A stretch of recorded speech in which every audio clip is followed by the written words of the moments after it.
right, thank you for joining me in this episode of The Gospel Truth. I'm your host, Marlon Wilson, and we have another fantastic show for you today. We have a great debate that we're about to have today, and we're going to talk about the rapture.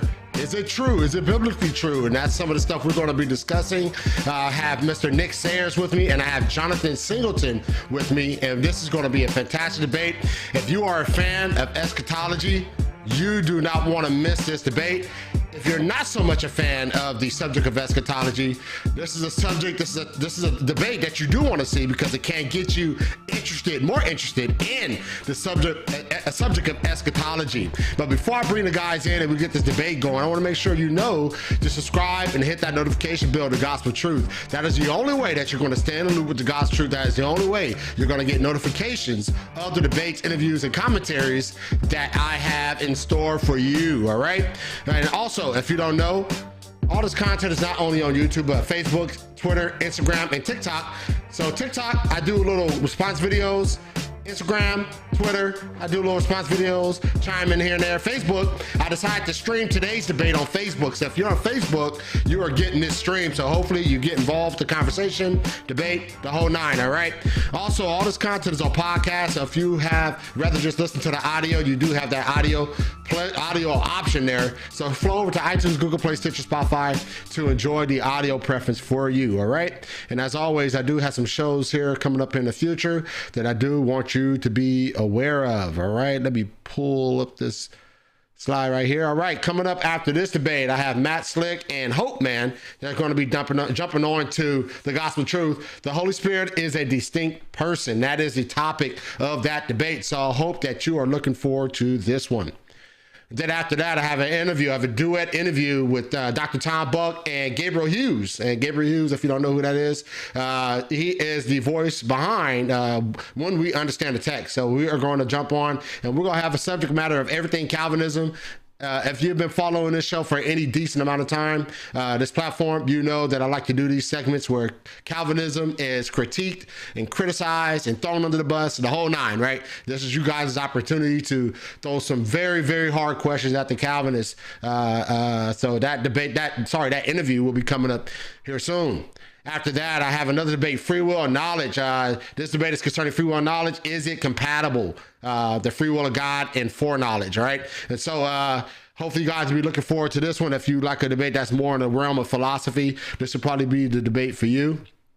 Then after that, free grace or lordship salvation. I have Seiko Woods against Sean Lazar. And so this is going to be a great debate. So hopefully you guys will be looking forward to it. Please do subscribe, hit that notification bell, because once again, that is the only way that you guys are going to be able to stay in the loop and engage with the Gospel Truth has going on. All right. All right. That said, I am going to bring my guests in. As you know, these two has been on before. And so these guys know the rules and know how to get down on the Gospel Truth. So I'm going to bring these guys in. We can get this debate going and allow these guys to introduce themselves. How you guys doing, fellas? Doing great. Good, thanks, Marlon. All right, so Nick, how is Sydney, Australia treating you, man? How's it looking over there?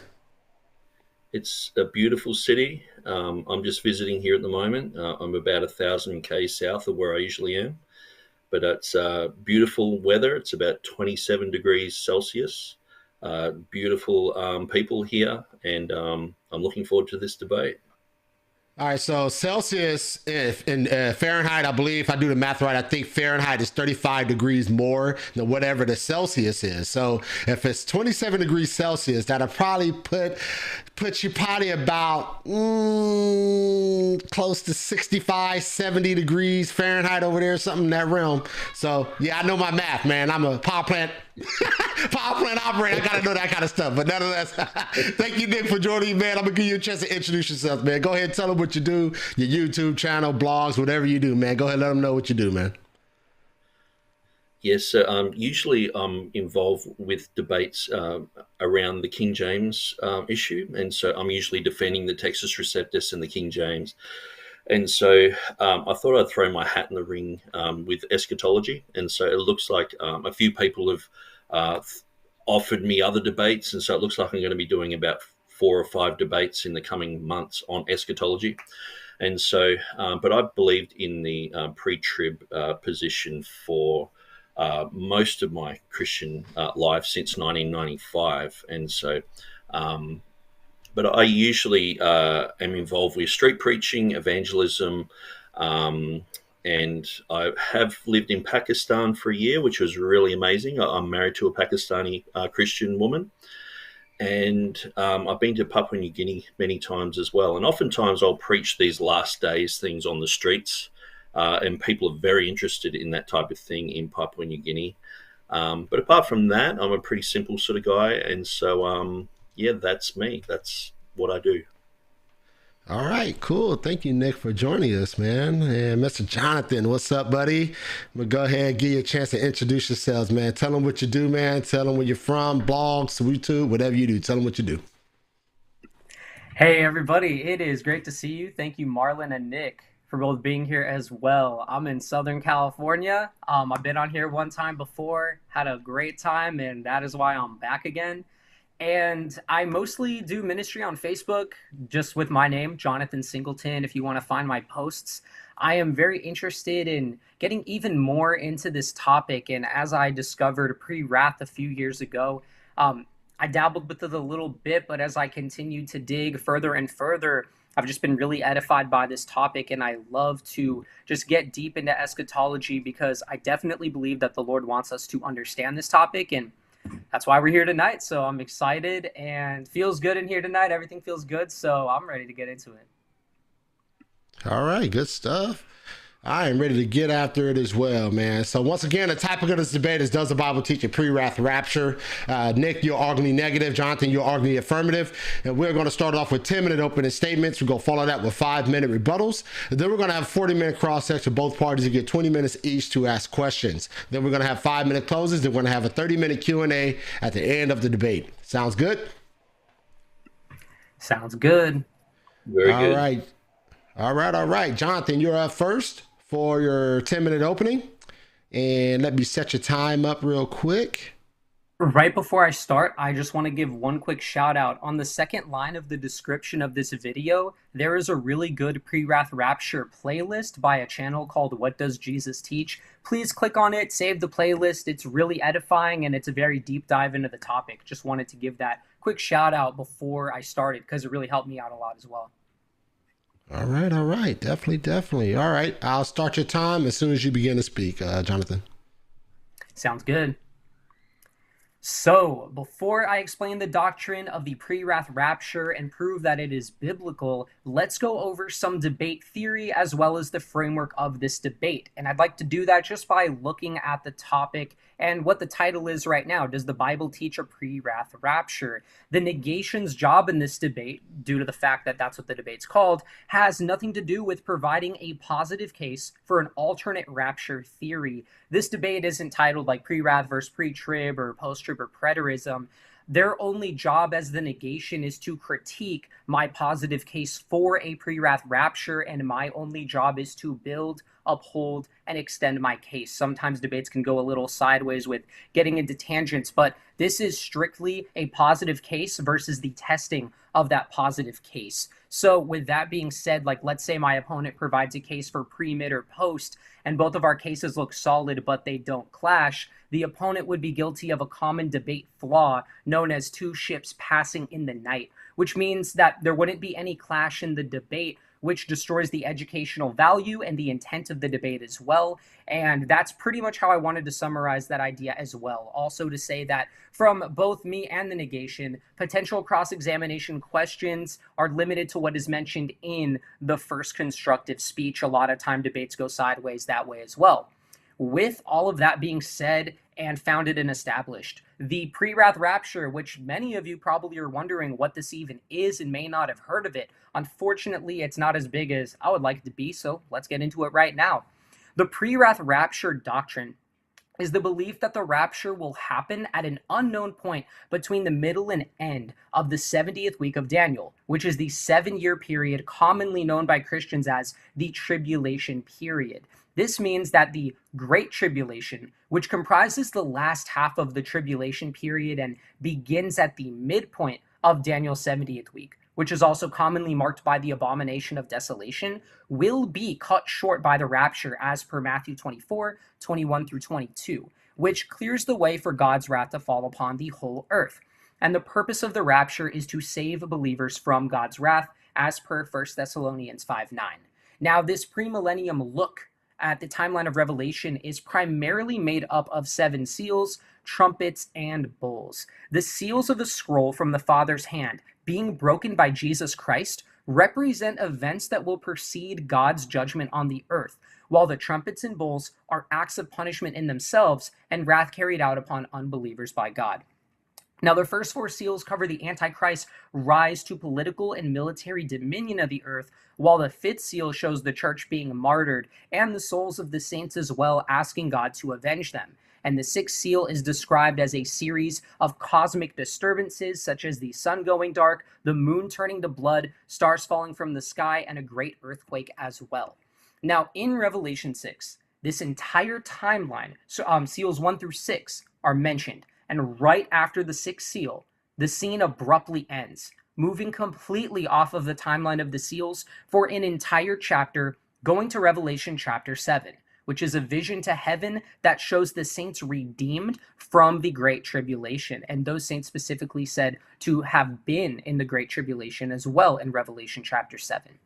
This is one of the most significant biblical signs in the beginning of our insights here in this speech, that the rapture happens right after the 6th seal takes place, and that the 6th seal is a sign that the rapture is just moments away, which means God's wrath is soon to follow indeed. Now, as we go through this, think of the 6th seal, the rapture, and God's wrath as 3 events that all have a strong and immediate interconnection. And Matthew 24:15, now Matthew 24 is a chronological timeline of end-time events, but Matthew 24:15 specifically describes the abomination of desolation, which is in the middle of Daniel's 70th week. And 14 verses later, in a chronological timeline, mentions the events we are covering, the 6th seal, followed by the rapture, and then God's wrath. And that's how we know the rapture happens after the midpoint of the tribulation. Now, Matthew 24:29 through 31 in summary says, "But immediately after the tribulation of those days, the sun will be darkened, the moon won't give its light, and the stars will fall. And he," meaning Jesus, "will send forth his angels with a great trumpet blast, and they will gather together his elect from the 4 winds, from one end of the sky to the other." Now, with that being said, knowing that that's after the 6th seal, and now that we've shown the rapture immediately does follow the 6th seal of cosmic disturbances, we will show that the rapture is followed by God's wrath. The first scripture that I really love here is Luke 17:28 through 30. Starting in verse 29, "But on the day that Lot left Sodom, it rained fire and brimstone from heaven and destroyed them all. It will be just the same on the day that the Son of Man is revealed."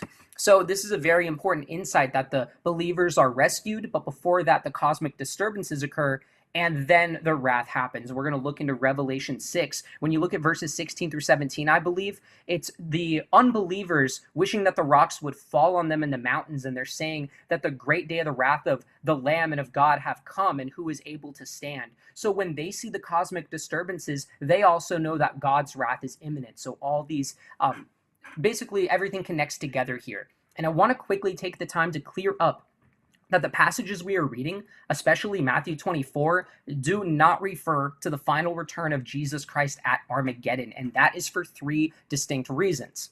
The first is that Armageddon occurs at the end of the tribulation period, after God's wrath.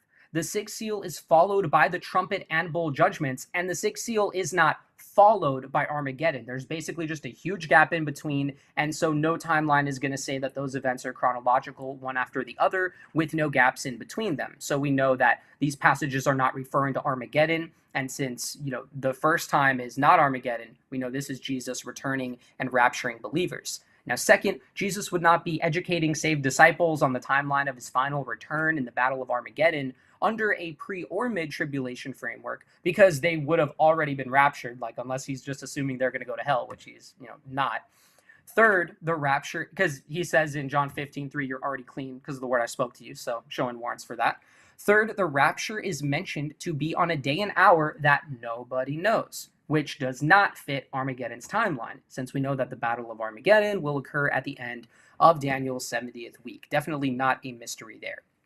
Now let's go to the best proof text to establish that the rapture occurs after the midpoint of the tribulation. 2 Thessalonians 2, 1 through 4 says that in regard to the coming of our Lord Jesus Christ and our gathering together to him, that Paul doesn't want them to be disturbed, to the effect that they believe that the day of the Lord has come. Again, showing that after the rapture, the day of the Lord's right there. Acts 2:20 says the same thing, that the sun will be turned to darkness and the moon to blood before the great and glorious day of the Lord comes. So he says this hasn't happened yet. Now, in a pre-tribulation rapture, just to give a quick contrast, there wouldn't be some kind of argument like, oh, this has to happen first for a pre-tribulation rapture. They believe that the rapture is imminent, can happen at any moment.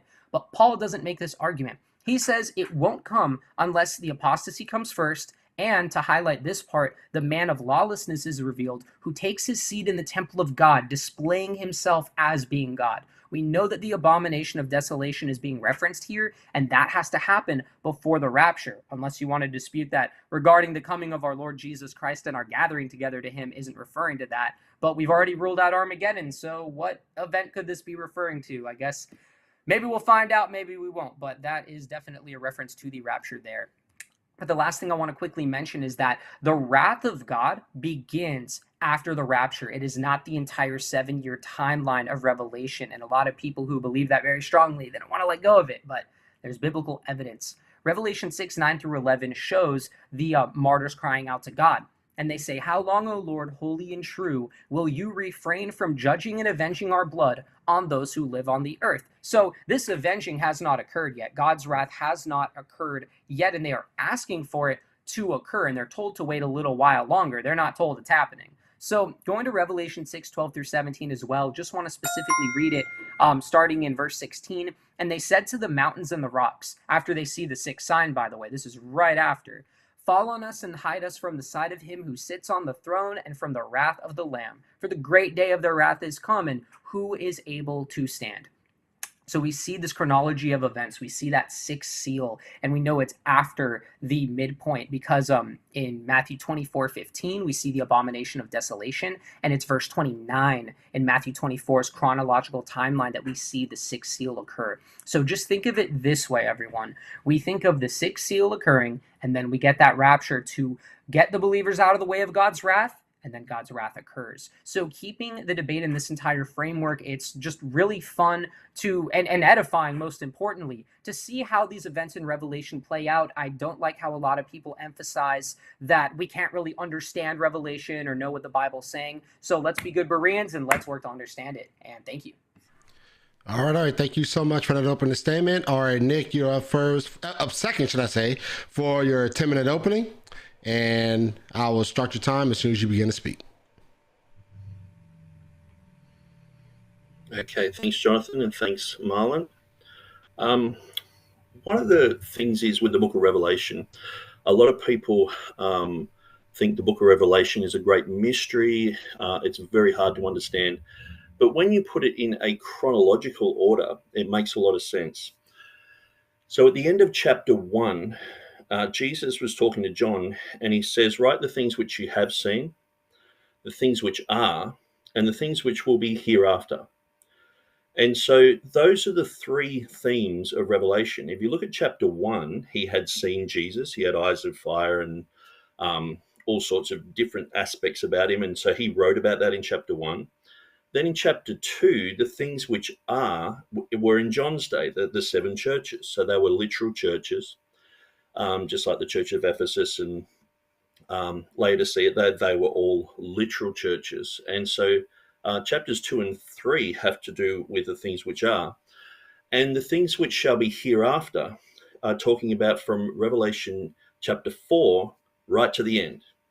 Now, there is a little bit of an interlude in chapter 12 where it does talk about history, the history of Israel, and talking about the Messiah coming through Israel, but it's only a tiny little part. The whole thing is basically about the future. So after you go through the seven churches, then there's a very interesting verse that says, and I, John, he was standing there, and he saw, he heard a trumpet and a voice saying, "Come up here," and immediately he was taken up. And so what you'll notice in Revelation chapter 4, verse 1, it has the words after this. So it says, after this, I, John, saw a door open in heaven and a voice like a trumpet saying, come up here. And it says, the voice says, I will show you things that will be after this. So in the Greek, it's the words metatafta. So metatafta appears 2 times in Revelation chapter 4, verse 1.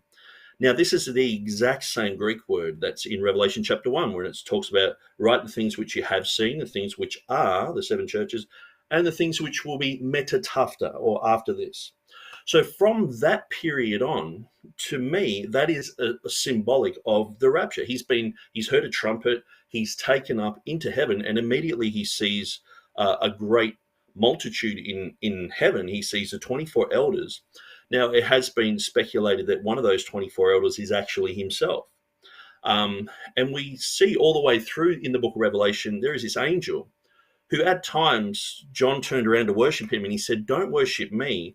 I'm of your brethren and I have the testimony of Jesus Christ. Worship God. So it's almost like this is a future saint showing John these events of the future, which is quite interesting. So that means that the resurrection rapture has happened already. So when you go through chronologically, Revelation chapter 6 all the way through to Revelation chapter 12 is talking about the first 3.5 years of what would be labeled the tribulation period. And we see that there are tribulation saints. In Revelation 6, there's persecution against the church and they've passed away and they're asking God, when will you avenge us?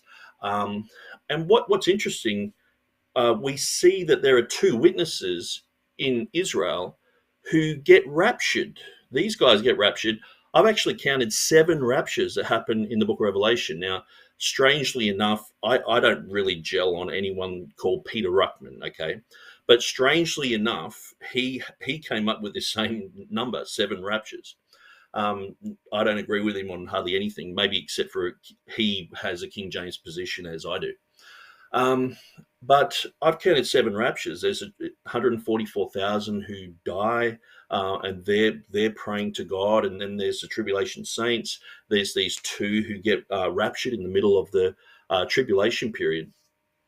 And so what's interesting, if you go through from chapter 6 all the way through to chapter 19 and see it as a 7-year period of time, with chapter 13 being a 3.5-year midway period, it makes perfect sense. It makes chronological sense.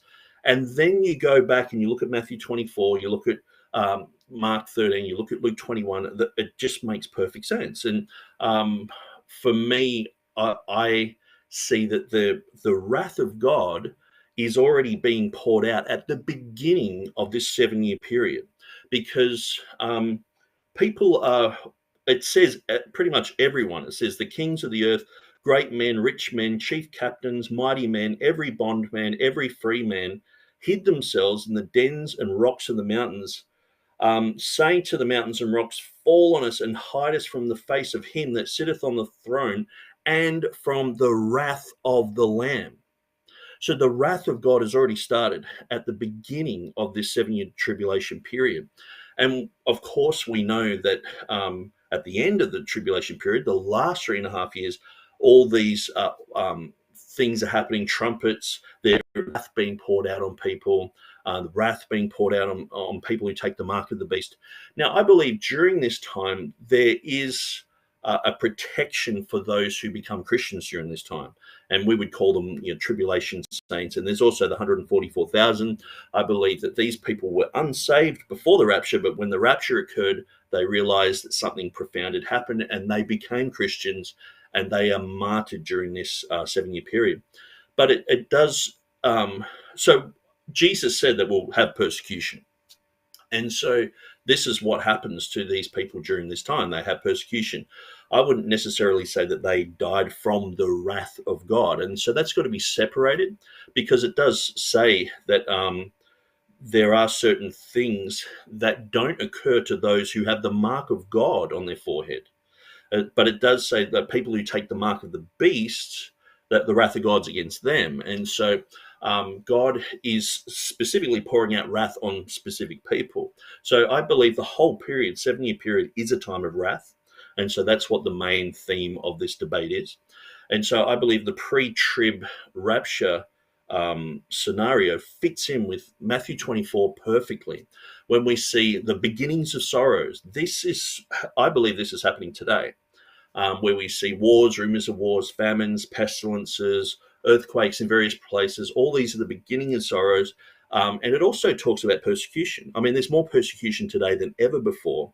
I lived in Pakistan for a year. There's a lot of persecution that happens there. I've had family members murdered by ISIS and, suicide bombers coming into churches and things like that. So this is happening. This is a reality. So a lot of people say, people who have a pre-trib rapture position, they're just trying to run away from tribulation and trying to run away from persecution. It's like, no, we believe, or I personally believe, that Matthew 24 clearly talks about these signs that will build up. And then when it says, they asked Jesus, what will be the sign of your coming and the end of the world? And so that word world can be the word age, period of time. If you're a dispensationalist, you understand that.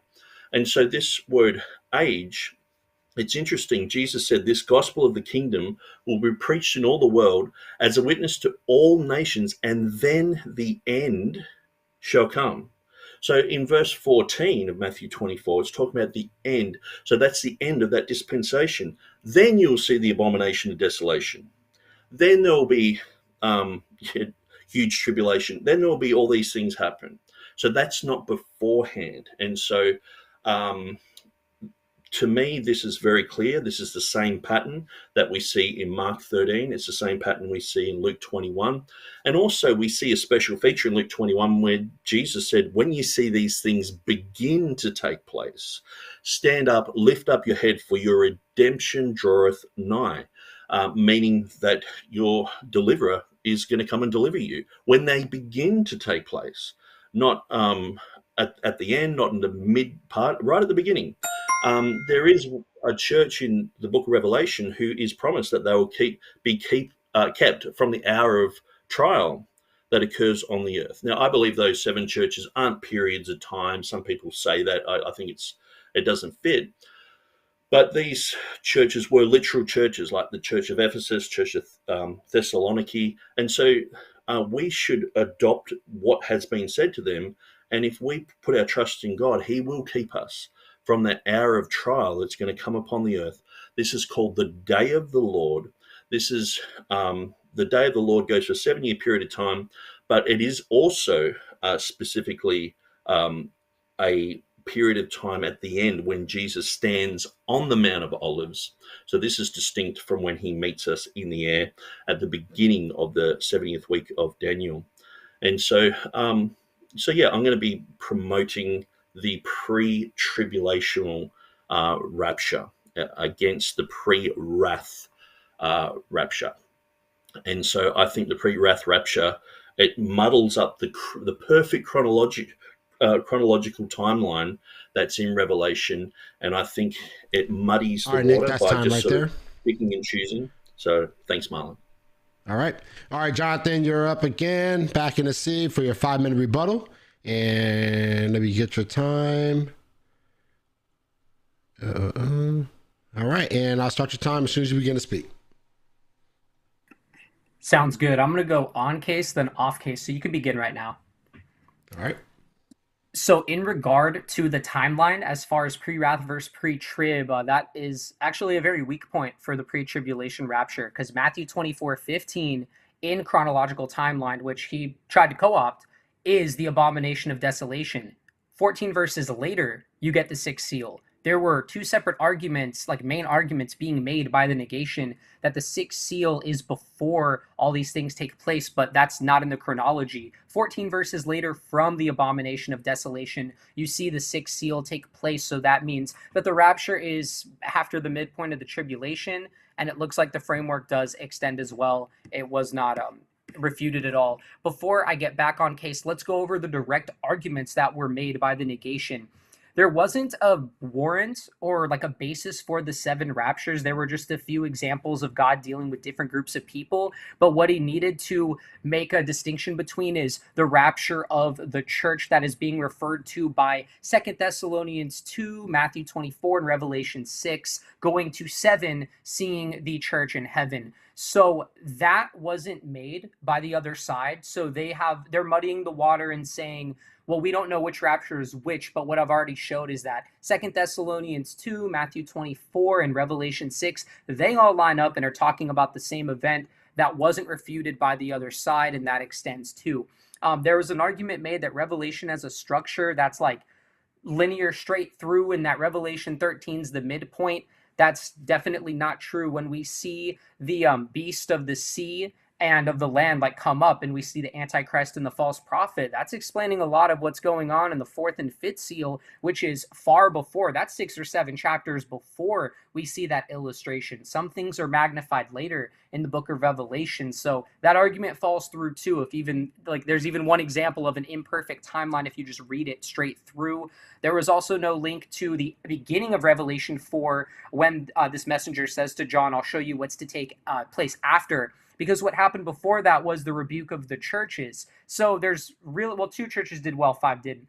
But we see that there's no reference to a prior event, what must take place after, in reference to the chronological timeline of the seals, only to say that, like, it actually only says that it takes place after this vision to the churches, which means any time in the future, which means there's no concrete timeline for pre-trib made there.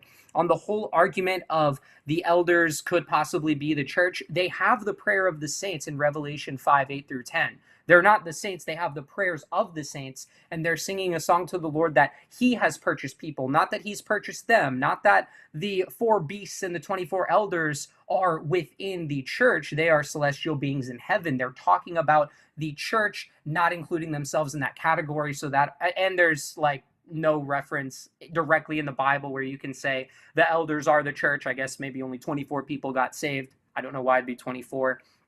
Furthermore, let's go to the next one. Yeah, Luke 21 was mentioned. This is an amazing proof text for my position. I'm actually very happy that it is mentioned. It directly mentions the 6th seal and says in verse 25 of Luke 21, there will be signs in the sun, moon, and stars. And then it says people will faint from terror. At that time, they'll see the Son of Man coming in a cloud with power and great glory. When these things begin to take place, stand up and lift your heads, because your redemption is drawing near, which means the redemption, which happens at the rapture, has not happened before the 6th seal, but also that it is extremely close now that you're seeing this sign in the sky. But we know that my case is correct here because Matthew 24, 29 through 31 has verse 29 saying exactly what this sign is. The sun will be darkened, the moon won't give its light, the stars will fall. Then it says in verse 30, the sign of the Son of Man will appear in the sky, and then all the tribes of the earth will mourn. And then it says in verse 31, he, being Jesus Christ, will send forth his angels with a great trumpet blast, and they will gather together his elect from the 4 winds, from one end of the sky to the other. There was no damage done to the chronological timeline of Revelation 6 and the 6th seal taking place after the midpoint of the tribulation, or the chronological flow of 6th seal, rapture, and God's wrath. None of the proof texts were touched there. And I also want to mention very quickly that the Armageddon point wasn't touched too, but I hope we get into 2 Thessalonians 2, 1 through 4, because it's directly about the rapture regarding the coming of our Lord Jesus Christ and our gathering together with him, which was not disputed by the negation, and that the man of lawlessness has not been revealed to take his seat in the temple of God yet, displaying himself as being God. So we know, because that sign hasn't occurred, that this whole situation of the rapture has not taken place. And for those reasons, pre-wrath's untouched. All right. Thank you, Jonathan, for that 5-minute rebuttal. Nick, you're back in the seat for your 5-minute rebuttal. And I will start your time as soon as you begin to speak. Can you hear me there, Marlon? Yeah, it looked like I lost your video feed, though. It's frozen. Yeah, there can you you hear me there, Marlon? Yep, we can hear I just you. had a freeze there. All right. Okay, so yeah, my opening statements weren't a rebuttal, and so I'll just sort of throw that out there. My opening statements are to create a positive view of the pre-trib rapture, and so and to prove that the wrath of God is immediately after that, and it extends for 7 years. And so, but here's some points that I'll bring up in this rebuttal. That the wrath of God is already there in Revelation chapter 6. So immediately after we see the angels in heaven. And what's quite interesting is these angels in heaven, in Revelation chapter 5, it says, and they sang a new song. Thou art worthy to take the book and to open the seals thereof, for thou wast slain and hast redeemed us to God by thy blood out of every kindred, tongue, people, and nation. So the rapture's already happened before the six seals. And so modern versions actually say hast redeemed them. But there's really it's slim evidence for that one.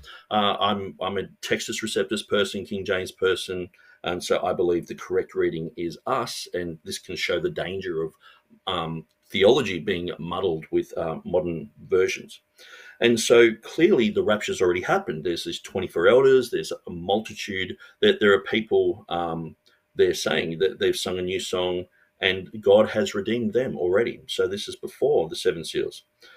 And so Matthew 24 is a timeline, but it does stop at a certain place and then goes back and describes certain elements of that timeline, where some people just see it as all one huge, big, long timeline, where you have Jesus being specific, saying, well, no one knows the day or the hour where this part is going to happen. He talks about how we should live accordingly, knowing that no one knows that day, no one knows the time. And so he actually goes back and defines some of those points where I find the pre-wrath guys just sort of read through all that as if it's just a chronological sequence. The last trumpet, that would be, the last trumpet will be something the believers hear. The believers hear this trumpet. It's the last trumpet for them, not the entire last trumpet ever that ever appears on earth. It's the last trumpet for those people who have been raptured. That's the last trumpet they hear, and then they're meeting the Lord. And so,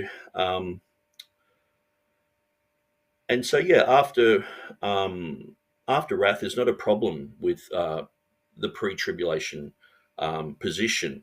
So the abomination of desolation is not before the rapture. It's not like 2 Thessalonians chapter 2 is a sequence. It says the falling away shall happen first, and it's not like, and then second, this is going to happen. It's like there's going to be falling away, then another major event, but there's probably 50 other little events or other things that happen in between that time. He's just highlighting, saying, because they're thinking they're in the tribulation period.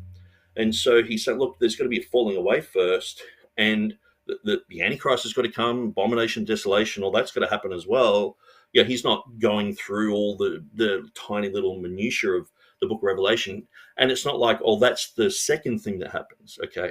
So he's just saying the falling away has to happen first.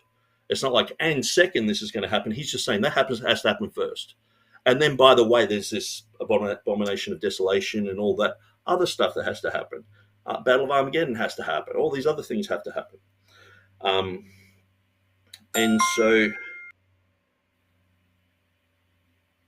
so I think reading the six seals into everything is not warranted. If we understand that the 7-year period of time of the Great Tribulation, the 70th week of Daniel, is from Revelation chapter 4, verse 1, all the way through to Revelation chapter 19, and then after that's the 1,000-year millennium and things like that, we can easily see that that is the main timeline that we hang in Matthew 24, Luke 13, and Luke 21 on, that we go from that timeline, not trying to squeeze the six seals into Matthew 24 or Mark 13 and trying to read into things, because there are some things that happen twice. There is tribulation in the first part of the Great Tribulation, then there's tribulation in the second part of the Great Tribulation. That's why it's called the Great Tribulation. But Jesus in Matthew 24 was specifically talking about the first part. All right. So, all right, Nick, that's time right there. All right, thank you guys so much for the openings and the rebuttals. All right, so now we're going to transition to a cross-ex once again. This will be a 20-minute cross-ex, both parties to get 20 minutes each. A 40-minute cross-ex, both parties to get 20 minutes each to ask questions, starting with Jonathan. When you guys answer the question, if you can just answer with a yes or no, if possible, please do that. You don't want to bog your opponent's time down. That said, Jonathan, you are first to cross-examine Nick. I think you're muted, Jonathan. Hey, Jonathan, I think you're muted. Sorry about that. All right, we are good to go. All right. We'll get to 2 Thessalonians 2, but first I want to ask about your position on the elders and the four beasts being a part of the church. That is your position, correct? That both of those groups are a part of the church? I'm not sure about the four beasts. I would say, personally, my view is the 24 elders are made up of the 12 leaders of the 12 disciples and the 12 patriarchs of the Old Testament.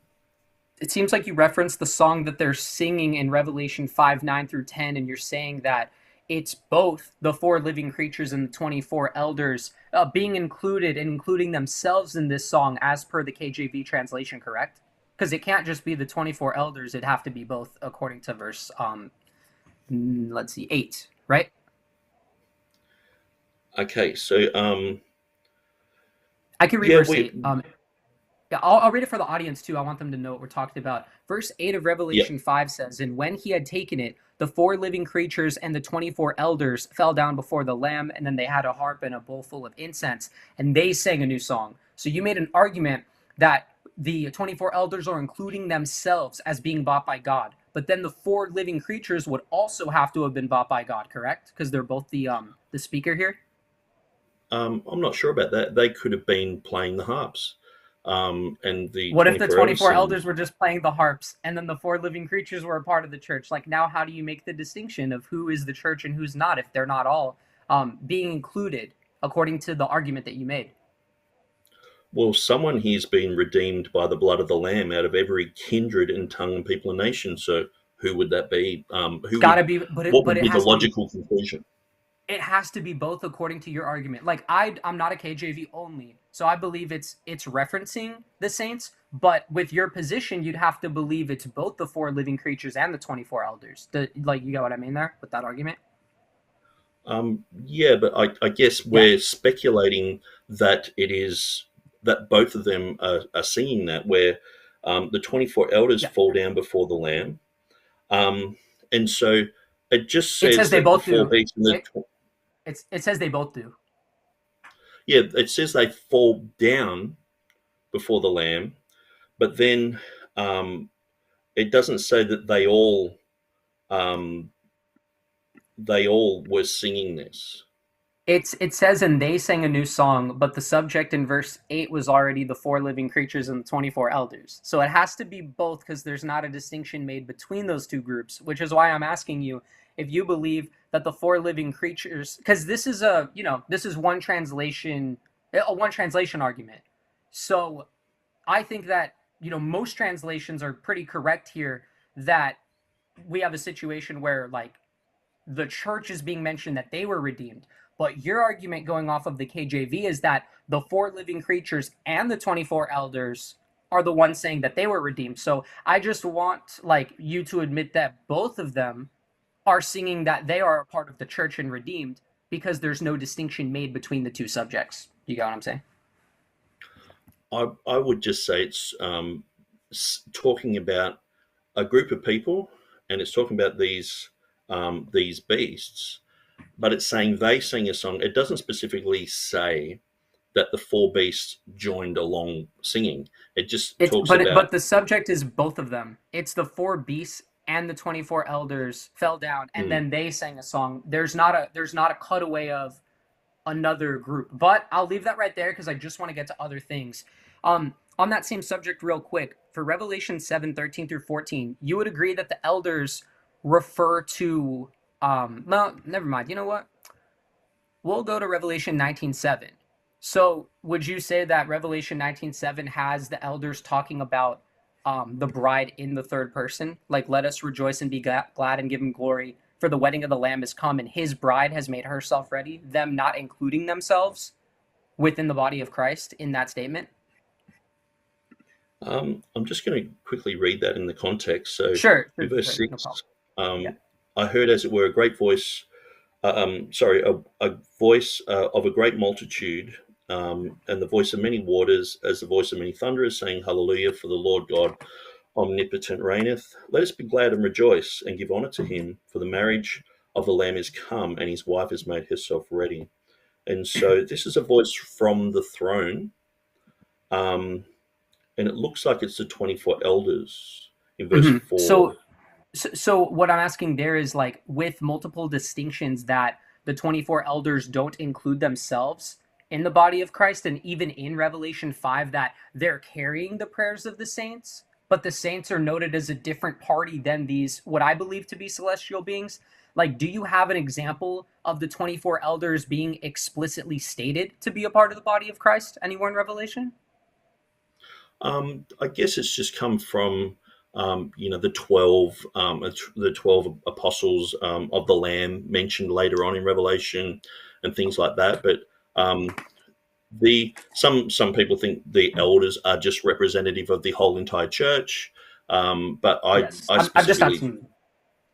Yeah, I'm just not like seeing the link there for those. I'm not trying to be rude, but I'm just gonna try to track to a lot of the, like, going back to some of the positive case. First, Second Thessalonians 2, like, does your position say that, okay, there's something like the Antichrist has to take his seat in the temple of God, displaying himself as being God before the coming of our Lord Jesus Christ and our gathering together to him? Like, does your position, like, do you believe that? no. Okay, so I guess why not? Because it does say, don't be frightened that the day of the Lord's come. It won't come unless the apostasy and the man of lawlessness is revealed. Then saying that him taking the seat in the temple of God is the revealing of the man of lawlessness. So why scripturally do you not believe that? Like, just staying in this passage, why do you not believe the man of lawlessness is revealed before the coming of our Lord Jesus Christ and our gathering together to him? I guess it's like saying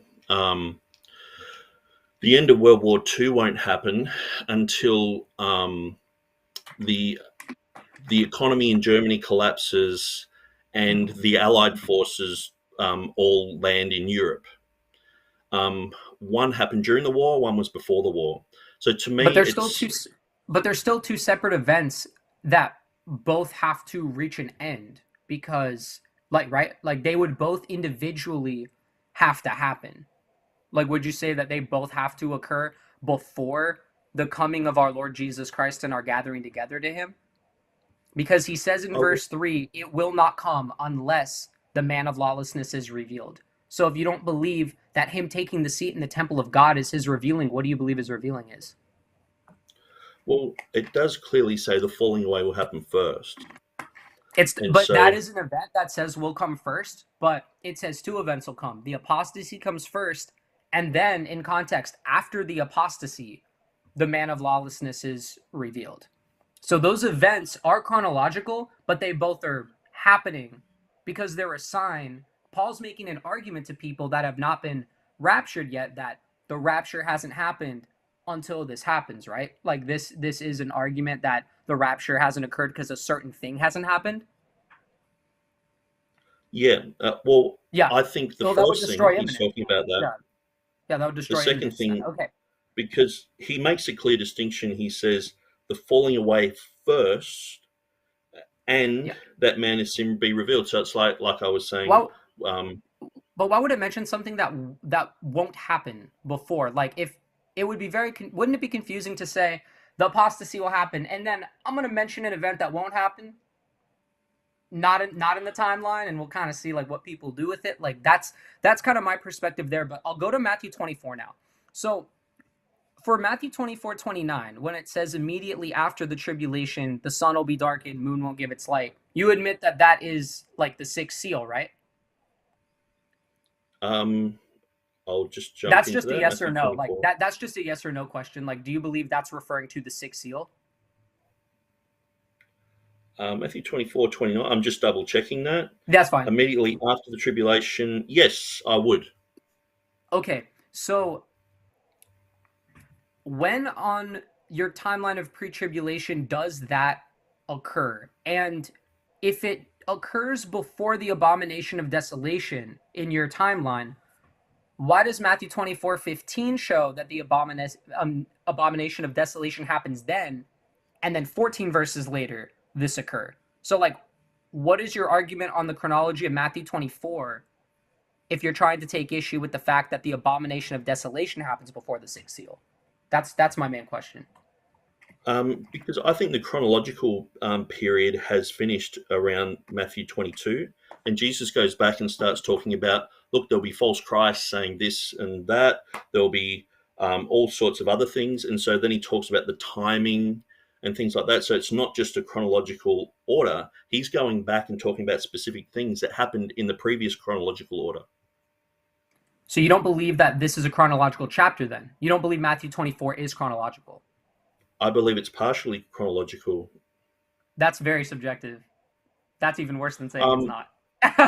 Well, it's like, well, see, you want me to say it's either not or it is, where I think that it's from Matthew chapter 24, verse 3. Let me give a quick example then, just to make it more clear. Let's just quickly go to Matthew 24 right now. So verses 22 and 23 say, if those days hadn't been cut short, no one would survive. Do you admit it's talking about the Great Tribulation there in the second half of, Daniel's 70th week? Just a quick yes or no for that one. Okay. So do you believe it stays chronological through verse 31? And if it doesn't, from verses 22 and 23, which you just said were chronological, where does the chronology break from 22 to 31? If you don't believe that the sixth seal happens after the Great Tribulation, which you did admit was in the second half of Daniel's 70th week, which verse shows a break in the chronological timeline from 22 to 31? Chapter 23, verse 23. Matthew 24, verses 22 through 31. We went through Matthew 24, we went to verses 22 and 23, and we agreed that verse 22 is talking about the Great Tribulation and people being martyred, that if those days hadn't been cut short, no one would survive.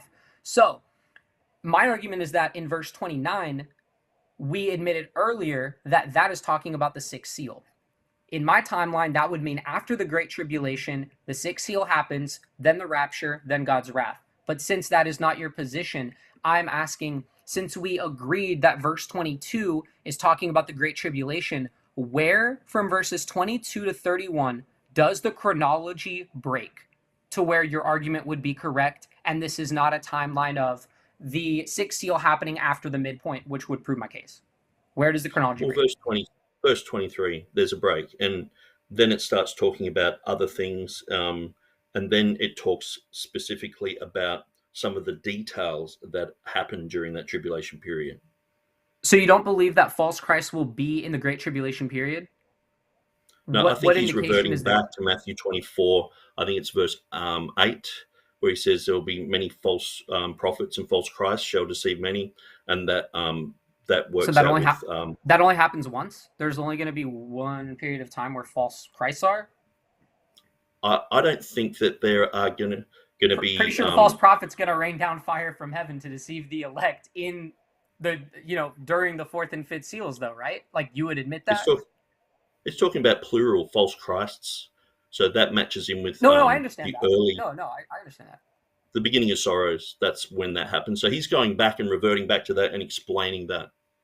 So in verse 29, when it says immediately after the distress of those days, do you agree it's saying after what we agreed was the Great Tribulation period?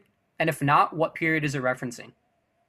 Yes, it's definitely talking about after the tribulation. Yep. So you did just admit that the sun will be darkened, the moon won't give its light, and the stars will fall from the sky, and the heavenly bodies will be shaken after the Great Tribulation period, right? After the tribulation that is in Revelation chapter 6, yes. So yes, that would mean that Great Tribulation happens and then the sixth seal occurs, which would link to all of my arguments. So that's why I'm asking you about if you saw a break from verse 22 to 29. So 22, we admitted this is the Great Tribulation. 29, we admitted immediately after the distress of those days, boom, sixth seal happens after the Great Tribulation. We both agreed to that. And then verse 30, then will appear the sign of the Son of Man in heaven. So do you admit that is Jesus's return, in which he will rapture the saints, and that's not Armageddon? And if not, what is that? Because of the chronological timeline that I believe, there is a tribulation period at the beginning of the 7 years and a tribulation period after the 7 years. And that's very clear. The 144,000 get killed. And so that is a continuous tribulation all the way through the 7 years. For verse 22, though, we did admit that was the Great Tribulation, and 29 says immediately after the tribulation of those days, linking it to Revelation 6, which is cross-referenced in Revelation 7, that those saints that were killed were in the Great Tribulation period, though, right? So that event occurs before that sixth seal. That's why I'm making the argument that the sixth seal would be placed after the midpoint, which would mean that the rapture happens after. Just to fill you in, that's basically what I'm getting at there. But let me see if I have any other questions. I'm gonna go to, because we didn't get to the Armageddon thing. That's fine. We did 2 Thessalonians already. Okay, I want to get to Revelation 6. So it seems like your position is that you think the wrath of God has been going on for a while, and then people run to the rocks and are scared. But let me read the verse real quick, and I'm going to ask you a question about it. And they said to the mountains and the rocks, fall on us and hide us from the sight of him who sits on the throne and from the wrath of the Lamb. For the great day of their wrath has come, and who's able to stand? My question is, if the wrath that they're talking about has been going on for at least 3.5 years already, which I believe we would definitely both agree to, it would have had to have been going on for at least the beginning of the 70th week of Daniel in either, in your framework. Why are they just now getting scared and hiding themselves? Why were they not scared during the first 3.5 years? Why is it now that the wrath is making them afraid, but they were just stone cold killers for the first 3.5 years, not scared and not hiding? Well, this is where I think you're squeezing in the six seals into everything. To me, the seals happen very early in the tribulation, the first 3.5 years of the tribulation. And the midway period in a chronological sequence is in Revelation chapter 13, where the Antichrist is revealed. Would you admit that the fifth seal happens after the midpoint and that it's part of the Great Tribulation? No. When do you think the Great Tribulation happens then if it doesn't happen at the midpoint? Like I said, there's two tribulations. There's several tribulations. The first one happens here. There's another one that happens to say the 144,000 in Revelation 14. But the Great Tribulation, just to clear up the confusion, the Great Tribulation doesn't reference the 144,000. I don't want that to be muddled, and it wasn't in any positive case. So I don't want that to get muddled on the cross-examination. But when talking about the Great Tribulation, which is the fifth, do you agree that the Great Tribulation, talking about the martyrs that you see in heaven in Revelation 7, that is happening during the fifth seal, and that happens after the abomination of desolation? At times, Jesus is talking about that. At times, he's talking about the whole but I entire need a yes period. or no on that one. I got to get a yes or no on that one, because that one's a really clear, direct question, and it takes your whole entire timeline into serious question, which it already is under. So do you believe that the Revelation 7 saints that we see have survived as far as keeping their faith in Jesus, that they were the ones in the fifth seal that are being killed? Would you agree with that? Jesus was talking about that. Okay, perfect. So you would agree that happens after the abomination of desolation, right? The abomination of desolation. Yes or no? Do you believe that it happens after the midpoint? I don't think that fits in with the chronological period in the book of Revelation. But it's either before or after, though. It has to occur at some point. The Revelation 7 saints, they were killed in what is called tribulation. It actually says Great Tribulation, I believe. What I'm asking is, does it happen before or after the midpoint? It's got to be one, unless you believe it's at the midpoint. I think the chronological sequence that's in the book of Revelation is very clear, where the chronological sequence in Matthew 24, at times he's going back and explaining certain things. But we're talking about Revelation 6 right now. And we did go through that already. I'm confident what happened there, but we're talking about Revelation 6. And that Revelation 7 are the saints that went through Great Tribulation. So what I'm asking is, do you believe that happened after the midpoint of the tribulation? And I've not got an answer yet for 2 minutes. So do you believe it happened after, or do you not believe it happened after? I believe that there are several periods of tribulation. Anyone who dies in that period is experiencing tribulation. But Great when did it happen? But really, like, when did that happen? Did it happen before or after the Revelation 6 fifth seal? Does it happen before or after the midpoint of the tribulation? Or during? It happens before. So you believe that the Antichrist is killing Christians prior to the abomination of desolation? I've never heard that in any timeline that I've ever studied. All right. Because you're not listening to what I'm saying. We'll see. Right. You can ask me. You can ask me a question. You can ask me. That's time. Now. All right, Nick, you're up for your 20-minute cross-ex of Jonathan. Okay, so why wouldn't you see the Book of Revelation as a chronological timeline from Revelation chapter 4 or chapter 6 when the tribulation period starts to chapter 19? Why do you only see it as the 6 seals? My positive case is constructed on the presupposition, I believe backed by the Bible, that Revelation 6 through Revelation 8 is being mentioned, because in Revelation 8, you're getting the trumpets. In Revelation 6, you're getting the beginning of the seals. So my case doesn't have anything to do with anything other than Revelation 6 through 8 occurring. So I don't think that links into my case at all. My case is that when you see the 6th seal happen, you get the rapture, and then you get God's wrath. But my timeline has to do with Revelation 6 being seals 1 through 6. Then there's a break in chapter 7 for the rapture. And then chapter 8 is where you get the beginning of the trumpets. So my case doesn't have anything to do with any other timeline in Revelation. So that is not a cross-examination question. So you're actually just sort of making up your own timeline. No, I have a positive... No, I have a positive case that has to do with the timeline of Revelation 6 through 8. I even said in a cross-examination question that I believe when it's talking about the 2 beasts, I think it's referencing the 4th and 5th seal. So I'm not saying it's all the way through, just only chronological, but that doesn't have anything to do with my case. So in cross-examination, as I said in the framework, you have to ask me questions about my case. My case only has to do with Revelation 6 through 8. There's no argument about that.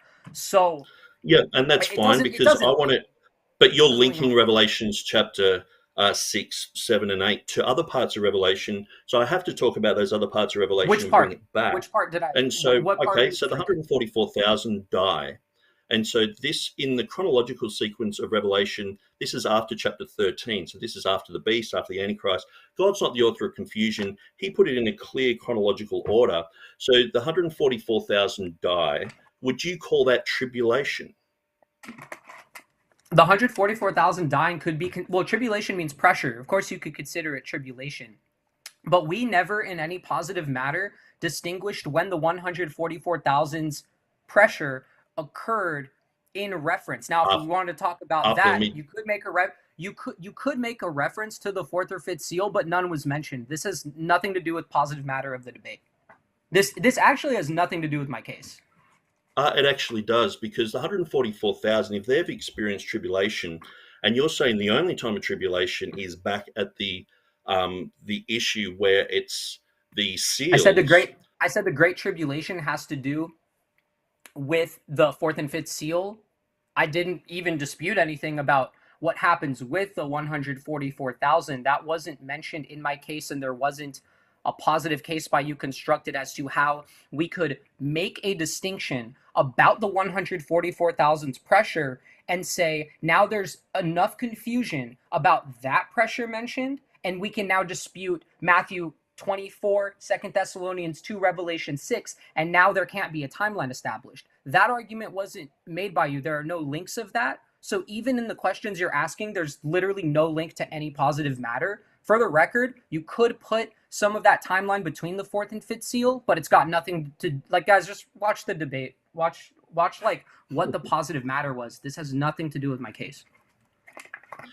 Okay, so at the end of the day, it seems like you only want to focus on a tiny portion of the book of Revelation. So Revelation chapter 6 and 7 and 8, perhaps. And the rest of it doesn't really matter.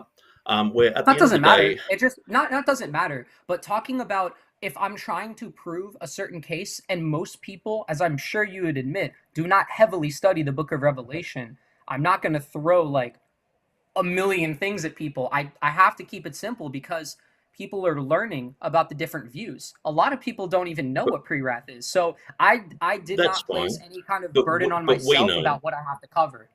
Only Revelation but we 6 know through 8 what is it relevant is. to my constructive. And so all I'm pointing out is a basic premise that you believe that there's only tribulation happening in Revelation uh, chapter 6 and 7 and 8, That's where not anything that I ever clearly, said. I said Matthew where 24, 2 Thessalonians 2, and Revelation 6 is tribulation, is the reference to the resurrected the believers who have been glorified in Revelation 7. There was no positive matter or any argument made for or against what the link to the pressure or tribulation is of the 144,000. I and so, didn't even dispute like that at all. We never talked about that timeline. It seems like okay. this maybe like I already answered. So Well, when we look back at Revelation chapter 5, so you sure. are basically throwing out the Reformation text where it says he has redeemed us, and you're going with redeemed them. So, what textual basis do you have for doing this when the vast majority of texts talk about has redeemed us unto God? There's a lot of translations that don't have what you're saying. There the KJV does agree with you. I don't really think it has anything to do with like any argument other than are the 24 elders like a part of the church, but you didn't So, want to who's go your the full authority mileage. there? I really don't like want to say the KJV is a bad translation, but I don't go off of just one translation. Like I'd go off of what most scholars believe. My problem with that though was that the people talking are the four living creatures and the 24 elders, but you wouldn't admit that the four elders are part of the church. There verse 9 everyone look. They sang a new song. Where is the break Yeah, between the four elders, the 24 elders and the four beasts being in that same group singing? So that was so that I preempted that issue already.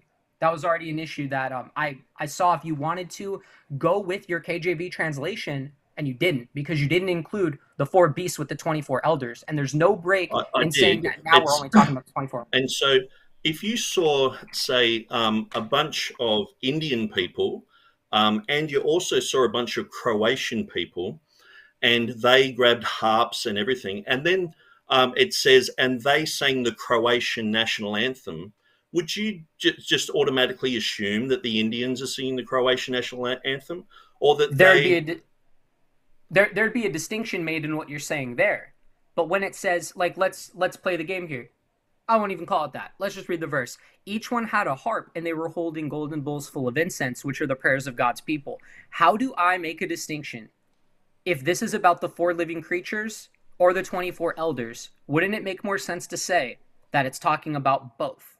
And if not, where can I go in this text in Revelation 5 to say it's only the 24 elders? Because that seems to be your argument. Where can I go to see the break between those two groups both being included? Well, at the end of the day, this whole section, your theology is based upon the Westcott and Orr text, which is a Unitarian text, and so I sort of major in Bible translation issues like this, But there's no and positive link. But there's no external positive link that the 24 elders are the church. This is just saying that in one verse, it seems to say that both the four living creatures and the 24 elders are saying that they've been redeemed. But that's not in most translations, and you won't say okay, it's so also I'll just the four read living this to you. So creatures. So it's like lose both the ways. King James Bible has it. If you look at the Bishop's Bible, it says has redeemed us to God. The Geneva Bible has redeemed us to God. And so the Great Bible has redeemed us to God. Matthew's Bible has it. Coverdale Bible has it. Tyndale Bible has it. So you're actually going against the Reformation text. So to support your false teaching on But there's no link being made to this argument. you have actually, let's to Also, support your false it's teaching on not. this, you have actually rejected Also, I just realized the this has main nothing to do with text. my Okay. case. And This has nothing to do with my case. This is your constructive argument that you're trying No, to this has something to do with levy your against case. my case. It's not a cross-examination. Yes, question. you're just talking over me now and being rude. That's Okay, all. let's allow Nick to get that question out, Jonathan, before you respond. Yeah. Let's allow Nick to get that full breadth of question out so you'll see exactly where he's coming from. And then that'll allow you to better respond to what he's saying. And so you know, people say, oh, the pre-trib and stuff like that, it's only a modern phenomenon. But what we see is this, what you have and reading into this verse is actually a modern version issue. And so which Bible do you go with? Which one do you say, this is my authority? Which Greek text do you say, that's it, that's exactly what it says? Which one do you go with? I didn't make an argument on this. Like, this has nothing to do with my constructive. Like, it's not a question based on my absolutely case. You did make an argument for this. You brought up Revelation chapter 5 verse 9, and I'm asking you questions about it. So to be clear, I made a rebuttal point in my second speech about it, but this wasn't mentioned in my constructive. Okay. It's not a question on my constructive. That's not cross-examination. You didn't dispute my framework either in my first speech, where I said it has to be about the first constructive as well, which, yeah, it's just not a question about my case.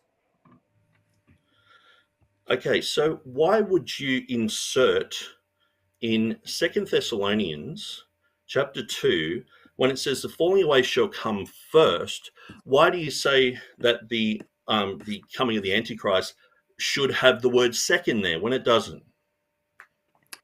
So you're saying that it would have to say the word second? My argument there is that it's listing two events that come before the day the Lord comes, which verse 1 would be saying the coming of our Lord Jesus Christ and our gathering together to him would be happening to show that the day of the Lord has come. So my argument here is that Paul's saying it won't come unless the apostasy comes first and the man of lawlessness is revealed. So my argument, to be clear there, would be that the apostasy would be triggering this lawlessness, and that people falling away to the extent that the Bible's talking about it is showing that the man of lawlessness is going to be revealed. So to answer your question, that they would be linked. But it doesn't say that that's the second thing. It says that the falling away will happen first. So the second event isn't the man of sin. It doesn't clearly say that in the Bible, does it? What do you believe is, because when it says you're asking me questions.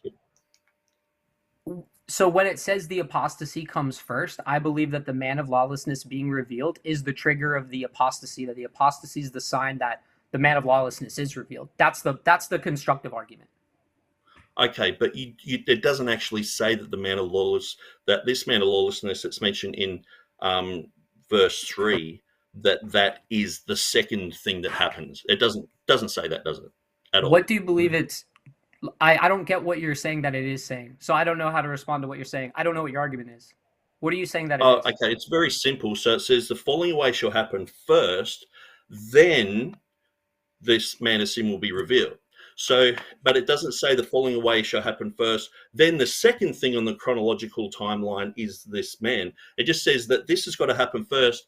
Then afterwards, this is going to happen. It could be the 50th. It could be the 2nd. It could be the 90th. It's just going to happen after the first thing. Okay. I think that goes with my case, because when it's saying that the day of the Lord hasn't come, but it's not going to come until the apostasy comes, and it's still saying that the man of lawlessness being revealed doesn't happen before that, we would still go 1, 2, 3 on the chronological timeline.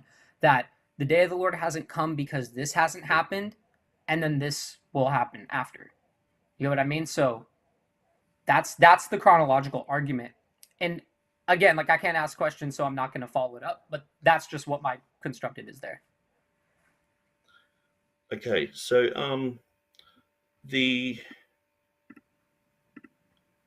so I guess in a way it is pretty technical to go through and think that the seals sort of cover the whole tribulation period, that the seals cover pretty much to me, you're just reading into the Bible these seals. I don't think it covers the whole. Just for clarification, I don't think it covers the whole period.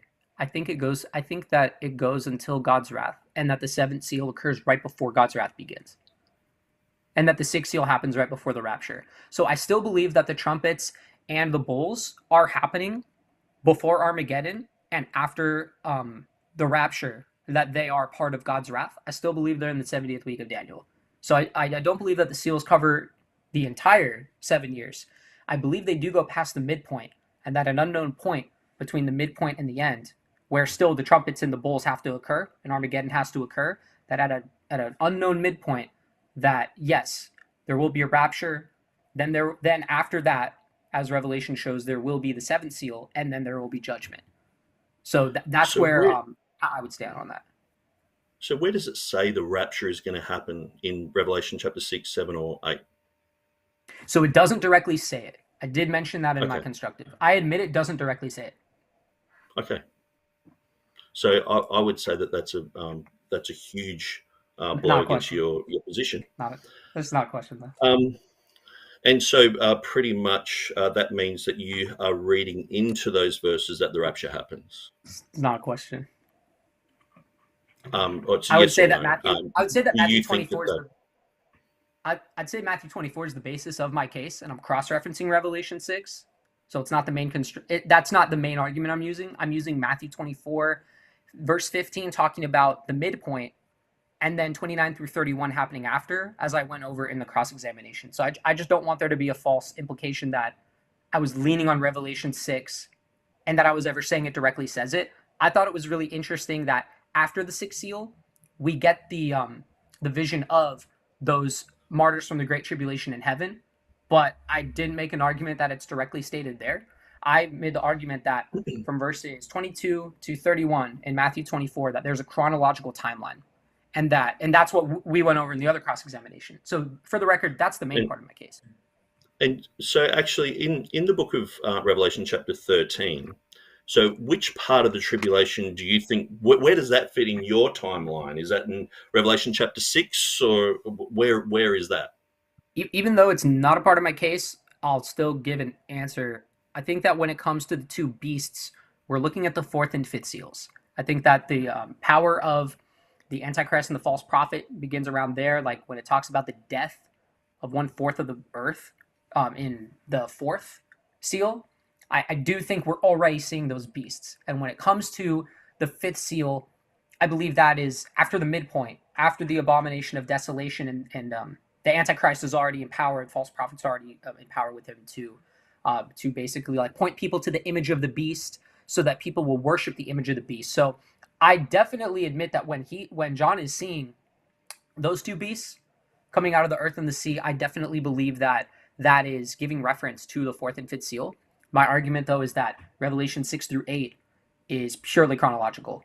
So that's the backbone of why I was going to Matthew 24, that those are cross-references. Okay, so it does sound confusing because Revelation 6, 7, and 8, or you got specifically Revelation 6, then you go into chapter 13, you got to drag that back into Revelation I'm not going to chapter 13, but like if you want to ask about it, I don't believe that after the mass killing of Christians that are referenced in Matthew 24, like that there's this other one. But again, I'm kind of going off track, not even talking about my case now too. So I guess you could just ask a different question. Okay, so what about the rapture that happens in Revelation chapter 12 with the two prophets? Do you think that's mid-trib? Do you think that happens at the beginning or at the end? And how would you prove that?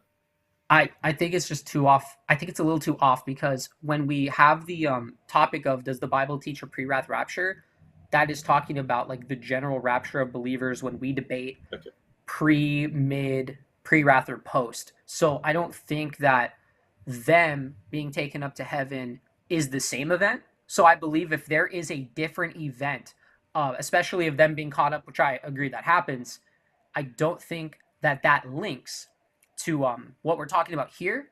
And the reason why is because, I'll say this. The reason why I'm making specific references to Matthew 24, 2 Thessalonians 2, those are the two main ones, is because of the fact that is the subject of the rapture that we're talking about. so a different rapture being brought up, it doesn't dispute what I'm saying. It's just a different event. So I'm not disputing the fact that they're caught up, like to be with the Lord. What I'm saying is that's just a different event than when most Christians talk about the rapture. They know that we're referring to pre, mid, pre-wrath, or post, or preterism, and that we're talking about a completely different rapture and a completely different event that is not muddied at all. It's made completely distinct. Okay. So you won't you don't want to answer that. That's fine. It's So just not a part of. No, I'm saying they're distinct and they're not muddied by Matthew 24, 2 Thessalonians 2, or in Revelation.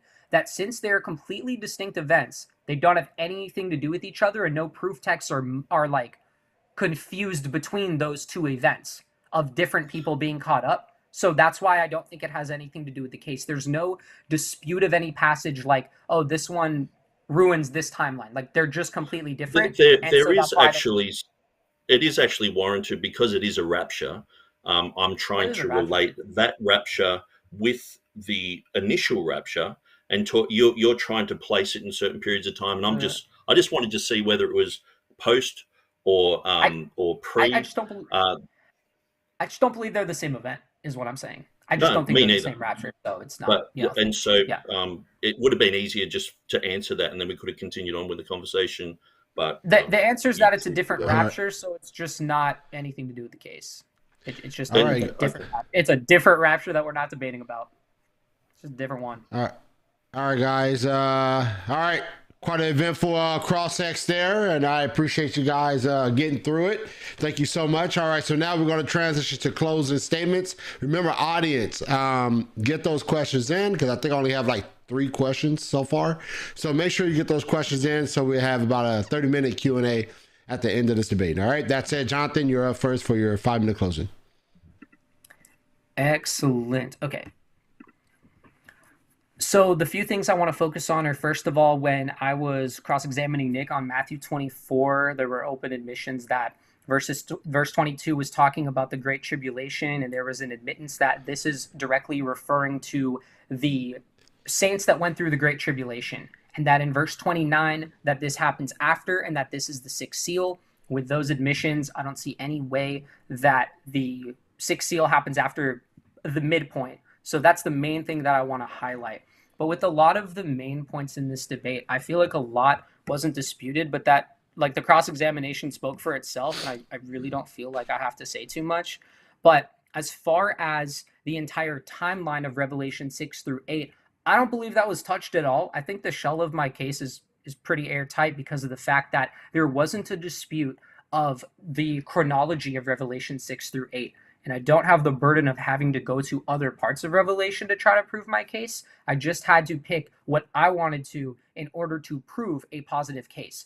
Matthew 24 is completely untouched. I was probably expecting an argument like this is talking about Armageddon, which is why I had a shell on that in my first case. So just for people getting education and the people I invited to this debate, that's why I talked about Armageddon there. But there was no dispute about that, except for, in my opinion, what were very vague references to, because it's talking about false Christs, which could occur in both instances of before and after, because there are mentions of that in the beginning of sorrows. That could also happen after. It doesn't mean that we're flashing back to the past just because an event in a very, very general event could happen more than once. So Matthew 24, for that reason, it remains utterly untouched. There's the full admission that Matthew 15 was the abomination of desolation, and also at the same time that 22 is talking about the Great Tribulation, and that 29 through 31 is talking about the 6th seal. So the entire chronology, the entire timeline of the pre-wrath rapture does remain untouched there. 2 Thessalonians 2 still goes through because the apostasy and the man of lawlessness being revealed, I believe, are very clearly linked. I don't believe there's a purpose to mention that the man of lawlessness is revealed if it has nothing to do with the argument of Paul speaking to this church saying, hey, you didn't miss the rapture because this didn't happen yet. Why mention another event that has nothing to do with it if in a very limited amount of space in writing you're trying to convince them that they didn't miss the rapture. And I believe those events are clearly linked there, that the apostasy is what's showing that the man of lawlessness is going to be revealed. Jesus says this in Matthew 24 as well. There's a great falling away directly included with the man of lawlessness being revealed. But Matthew 24 did all of the work there already. We really don't even need to make reference to any other passage, in my opinion, there. But because we didn't talk about Armageddon, I can skip that. I think it was also very, very clearly shown that the wrath of God, it starts at that sixth seal, that people then run and say, okay, let's hide because now the wrath is starting. Revelation 6, 9 through 11, the argument that the saints are now saying, how long, O Lord, holy and true, will you refrain from judging and avenging our blood on those who live on the earth? That clearly shows, and I mentioned that in my positive case, that shows the wrath hasn't begun. They had to wait a little while longer in Revelation 6:11. So there's very clear evidence that the wrath didn't begin. One thing I want to mention before we end is that, and I'll say this in the nicest way possible, like the chronology on the timeline of pre-trib was all over the place. Like there was no stated chronology by the opposition. They never told you one time in this debate, hey, like they mentioned, okay, things skip around a little bit in Revelation. They never put it together for you, not once. Not in the cross-examinations, not in the positive case, not in the rebuttal at all. There was nothing to show you where to go in Revelation. They did no work for you to show you what you need to do in order to see a pre-tribulation rapture, whereas I laid out a very concise, very airtight, unmistakably solid case to show you can go through Revelation 6 through 8. Here are the 6 seals. Now here's the church that went through the Great Tribulation. We know that happens after the 6th seal because Matthew 24:15 shows the abomination of desolation. 22, as admitted by both sides, shows the Great Tribulation. Then 7 verses later, we get the 6th seal. Then 1 verse later, sign of the Son of Man. 1 verse later, rapture, then judgment. It was all laid out. It really can't be laid out any more than that. And honestly, just very thankful that this topic is coming to light a little bit more. Definitely study it for yourself. Look at every single thing I said. Another shout out to that link. It's second from the top in the description. What does Jesus teach? He goes through a great situation there where he just goes through the entire timeline, makes other arguments as well. Go check it out. Thanks for coming. All right. Thank you for that closing. All right, Mr. Nick Sayers, you're up for your 5-minute closing. And I'll start your time as soon as you begin to speak. Okay, thanks, Marlon. I think what we see here is it's quite strange. I'm mentioning other raptures that happen and trying to bring a case for the main rapture, but then I'm told, no, I can't talk about that rapture, and I can't talk about this other thing over here, and I can't mention anything after Revelation chapter 8, and it's just like he is basically molding this argument so I can't make my own argument, where my argument was very clear. And my argument is that God is not the author of confusion. The book of Revelation is divided into 3 parts, and the 7-year period is clearly described from Revelation chapter 4, verse 1, all the way through to Revelation 19. Now, if I'm coming against a timeline that he's mentioned, of course I'm going to have to go outside of his narrow choice of verses and build my case. But unfortunately, as you all could clearly see, I was sort of muzzled from doing that, which I think makes it didn't make for a great debate. It probably would have been better to just have an open forum where we were just discussing things. But at the end of the day, I think squeezing in the 6th seal into the rest of the book of Revelation and into Matthew 24, the 6 seals, and into Mark 13 and into Luke 21, it muddies the waters. And as we can see clearly, the choice of going with has redeemed them or has redeemed us, this changes theology. It's huge. That clearly points to a rapture happening before the seals occur. And so obviously this doesn't fit in with this position. And so it's like, oh, the King James is wrong there. And so I see this all the time. And so unfortunately, this is just one of those places where we see the Bible version issue destroying clear doctrine. So Bruce Metzger, he actually didn't like the pre-tribulation rapture doctrine, and that's why there are certain omissions in the book of Revelation. So if you want to know more about that, you can discuss that with me later. At the end of the day, God has shown us clearly in 2 Thessalonians chapter 2, it says the falling away will happen first, but that doesn't mean this, the second thing. It doesn't say, and secondly, this will happen. Where in other books he does. It says first prophets, second apostles, third, and he goes through a list and he mentions those numbers. But he just says, first, this is going to happen. Then, and it could be the 50th thing, could be the 90th thing, but clearly this doesn't fit in with their timeline. And so they're saying, oh, it's the second thing. And so that doesn't fit in with that narrative. And so when we look at these issues all together, we can clearly see that the wrath of God is being poured out on the earth from Revelation chapter 6, verse 1. It's being poured out on the earth right up until the coming of Christ. And this is a period of wrath. Now, believers can escape that. It talks about them not being harmed from certain things because they had the seal of God on their foreheads and things like that. And so God can make a distinction with who he is pouring wrath out upon. But so that would make my position a pre-wrath position. But at the end of the day, this timeline is muddying up everything, because if you think that Revelation chapter 13 is somewhere in Revelation chapter 6, that is confusion. That's utter confusion. And you would never read through a chronological sequence like that. The book of Revelation is clearly chronological. If you read from Revelation 6:1 through to Revelation 19, you can clearly see, because in Revelation 13, which I probably wouldn't have been able to mention, I would have been muzzled, but it's like, it talks about there will be 42 months. That's 3.5 years left.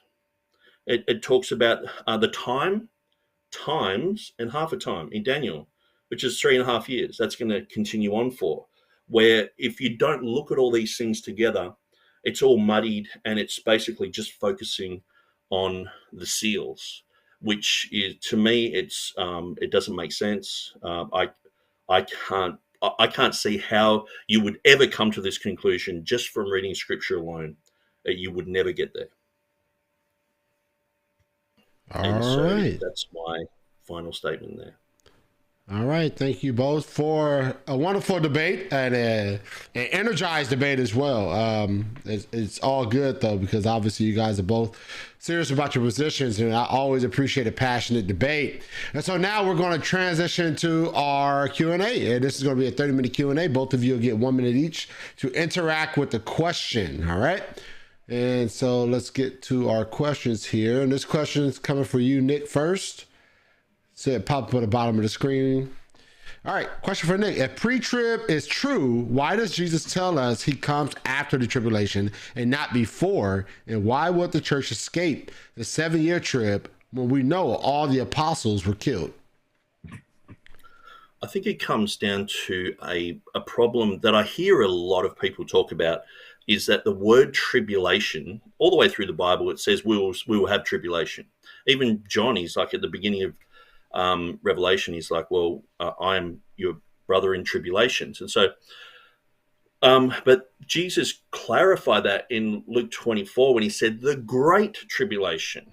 Now, if I was going to say a massacre is going to happen, well, that happens all the time. But if I said a great massacre, and he clarified and said that you haven't seen before and you'll never see again. So oftentimes I hear this whole thing, Christians are going to go through tribulation, all this sort of stuff. It's like, yeah, I can understand that, but when it's talking about the great one that you'll never see before or never see again, obviously it's a mountaintop of tribulation. You know what I mean? It's something that stands out from the norm, and so that's why I would go with that. All right, Jonathan. I personally believe that Adam is referencing when it was agreed to in cross-examination that Matthew 24, 22 through 23. Both agreed that it's talking about the Great Tribulation that's happening, in the second half of the 70th week of Daniel. And that's why I believe he is asking this question. As far as other mentions of tribulation, I personally believe they're completely irrelevant if they're off case, because on case, it was completely agreed to that in Matthew 24, that is referencing the Great Tribulation. So I can just leave it there. That work was already done. All right. And here's a question for you, Jonathan. All right. If the rapture is pre-wrath, since unbelievers are killed by Christ at the second coming and believers are raptured, who populates the nations who are deceived by Satan? Oh, so that's a millennium question. I haven't really fully gotten into the millennium research yet as far as those things. So yeah, I'm definitely going to get into studying the millennium, but that couldn't have less to do with my case, so I'm not going to answer it. It has nothing to do with anything about a pre-wrath rapture. It's a cool question. I mean, it's a nice question, but yeah, it's just irrelevant. Nick, any thoughts? Yeah, I think the people who are being talked about here would be the people who survived through the tribulation. They continue on into the 1,000-year millennium. By that time, the saints of God rule and reign over the nations, and we are like angels. We no longer procreate or anything like that. And so those people go through that 1,000 years, and at the end of that, there's another deception that happens. And so that's my take on it anyway. And so, yeah, that's what I believe. All right.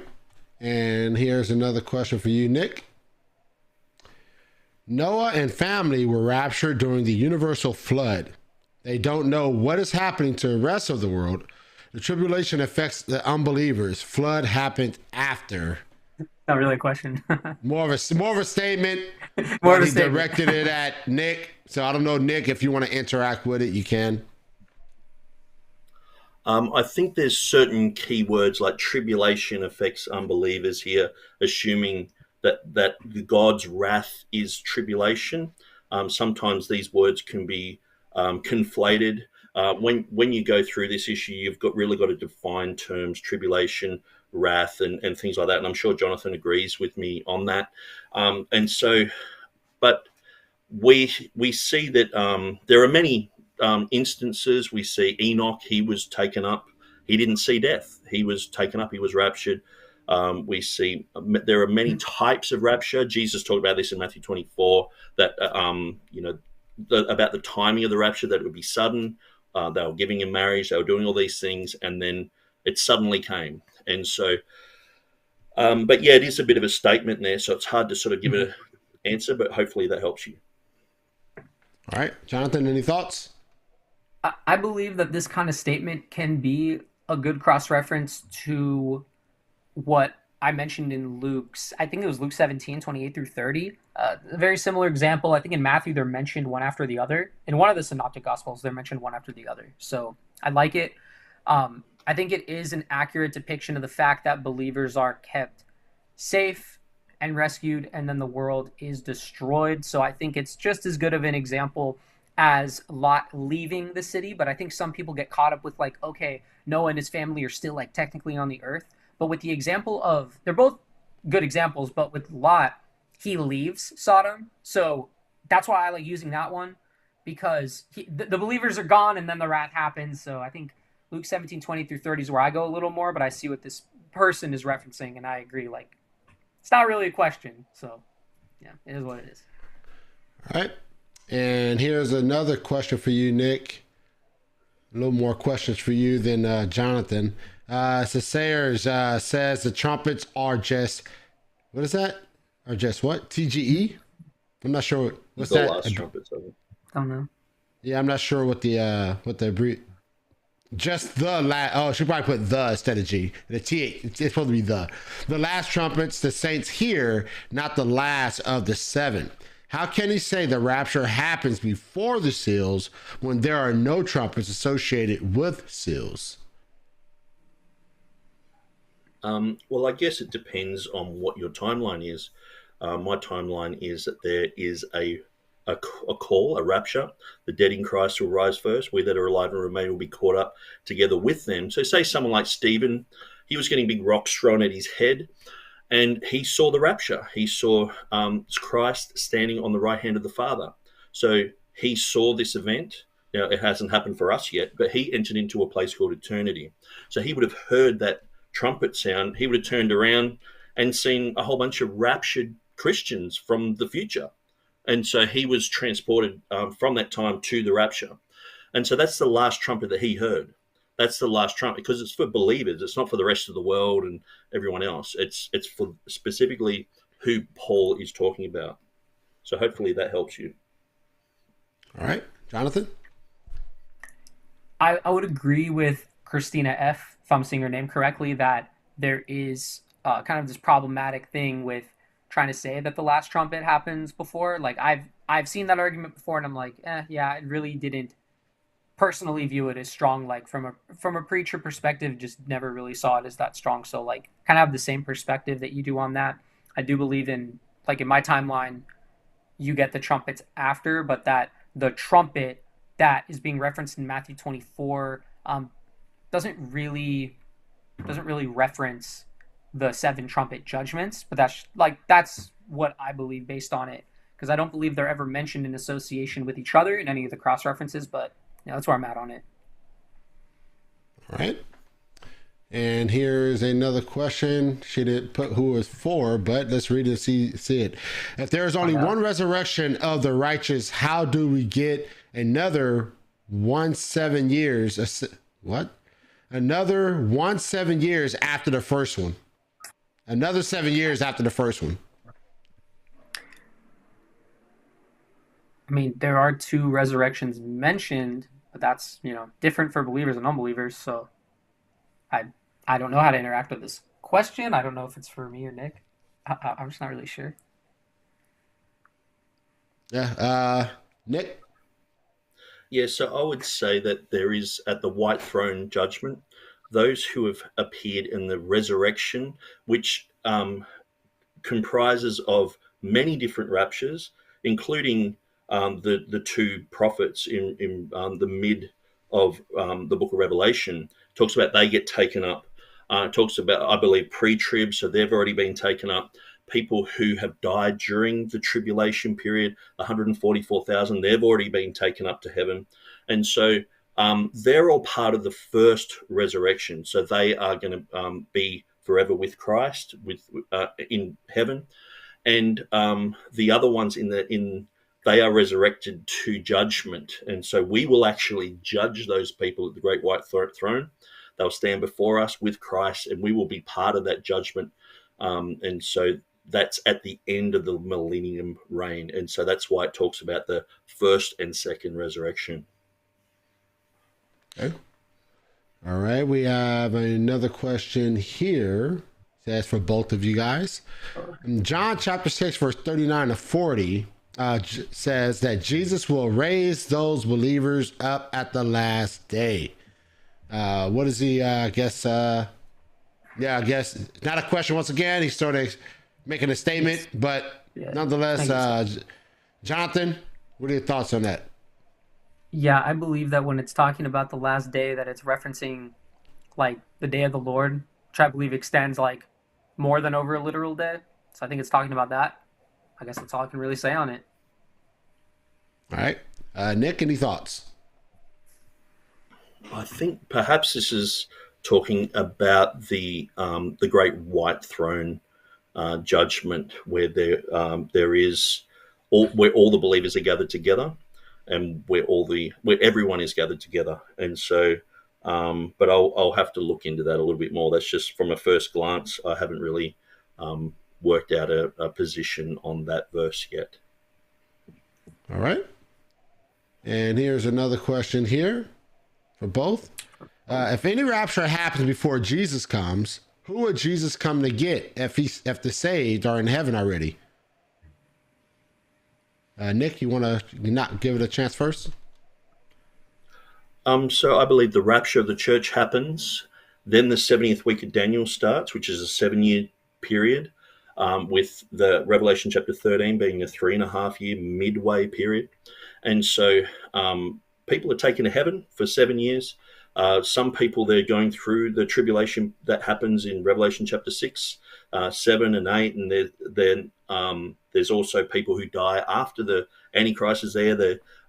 He's persecuting people to take the mark. So all these people during that period of 7 years get taken up into heaven, and then so there are actually different raptures, and probably the most popular or the most well-known is the two prophets who get taken up in front of everyone, and every eye on the earth sees that. It's probably through television or internet, and so they see that happen. So that's a rapture that happens as well. And so it's not just the one event. The main one happens at the beginning, but then there are these other events that happen during that 7 years. All right, Jonathan? Yeah, I don't really have a comment on this one. I just don't think it interacts with my position. All right. And here's another question here for Jonathan. Jonathan does believe we are raptured at the second coming, correct? Yeah, the rapture is before the final return of Jesus. So it's after the sixth seal, before the wrath of God begins, at an unknown point after the midpoint of the rapture. All right. Nick, any thoughts? I would say that the main rapture happens before the 7 years. So I would say that Jonathan, he's pre-wrath, so he believes that the second coming will come after. There will be a rapture at a time of wrath, and then there will be a second coming. So I wouldn't link these two in Jonathan's position as far as I'm aware. All right. All right. And here is another question here. And I think this is a two-part question for Jonathan. Interesting. All right, it's part one. Revelation chapter 2, chapter 2 and 3. Into the seven churches with he who has an ear, let him hear what the Spirit says to the churches. And this is part 2 of that same question. Yet Revelation 13:9 reads, if anyone has an ear, let him hear. Isn't this evidence the church is raptured long before the bowl of judgment, pre-wrath? This person is not making any type of identification in the second part of their question as to who's being spoken to. So I don't know, like maybe they're trying to, what they're trying to imply with the second part, like if that's to the church too. But since there isn't any type of identification and no context given to Revelation 13:9, and I don't have that verse memorized, I don't think they're really making an argument I can respond to, because they're not solidifying like, oh, these are both to the church. So like, who is it to now? Like, I believe Revelation 13 is speaking about near the fourth and fifth seal. So that's why I just don't think right away it does conflict with my case. And I do think that Nick and I covered that in one of the cross-examinations. So yeah, for the record, when it's talking about the two beasts, I don't think that that's at a period after after. I think that it's talking about when saints are being persecuted. So that's pretty much what I have there. I wish there was just a little bit more of an identification of what the argument is. All right. Nick, any thoughts? Yes, I would say the seven churches are just like reading little books to the church of Ephesus, the church of Philippians, Thessalonica. That these are these little snippets of the seven churches are relative to everyone in the church age. And so I could read any one of those and get edified or get rebuked or think, oh, I'm doing that, that's fine. And so it says the Spirit says to the churches, when we go through Revelation chapter 13, it's talking about the mark of the beast. It's talking about the beasts and the false prophet and everything like that.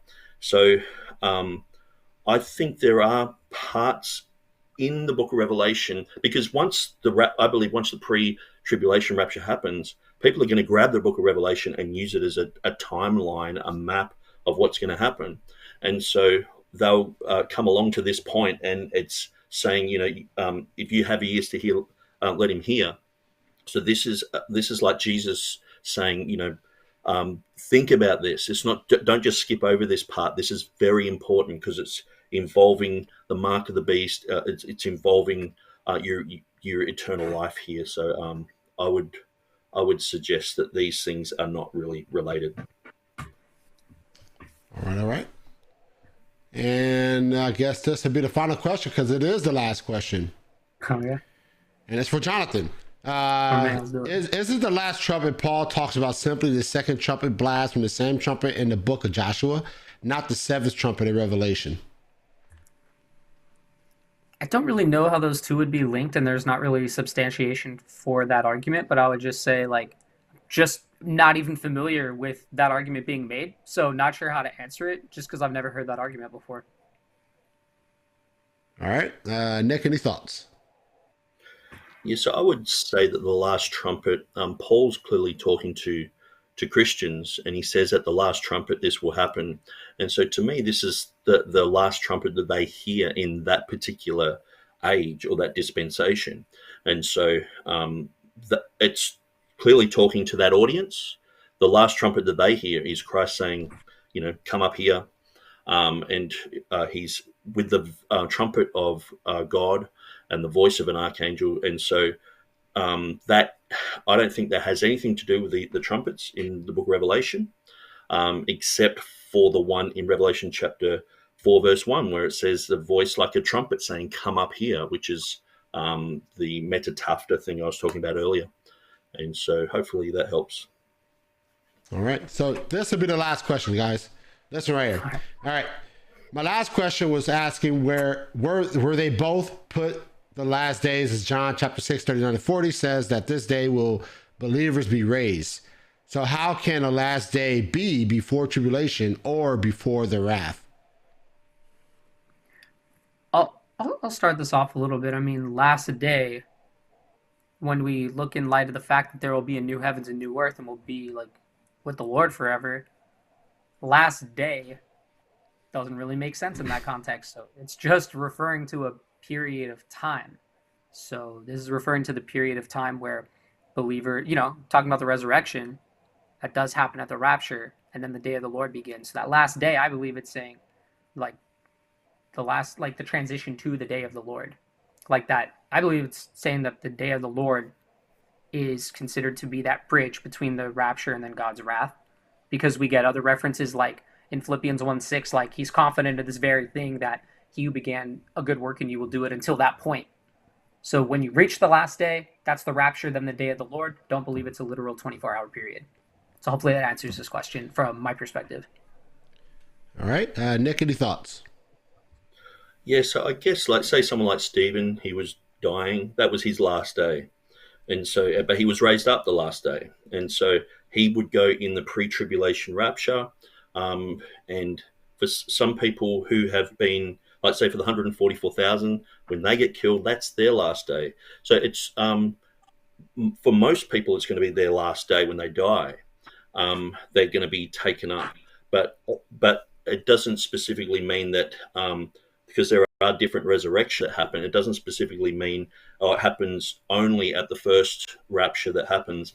I believe that it's a collection of all those gatherings, and then the final gathering is at the great white throne, because we still have the millennium between those times where people are going to be damned or they're going to be saved. And so I think all that has to happen after the 7-year period as well.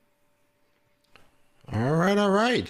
All right, guys, good job. Excellent debate. And I think my head is a little bit more swollen.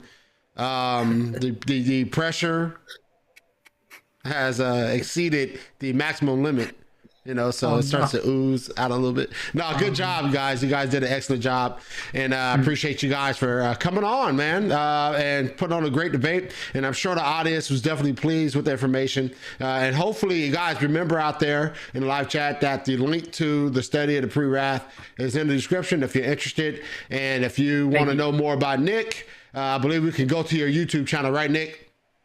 Yeah, it's if you just type in Nick Sayers and debate or Nick Sayers revolution, you'll get there. All right, all right. Any additional spots you want them to go visit your content at, Jonathan?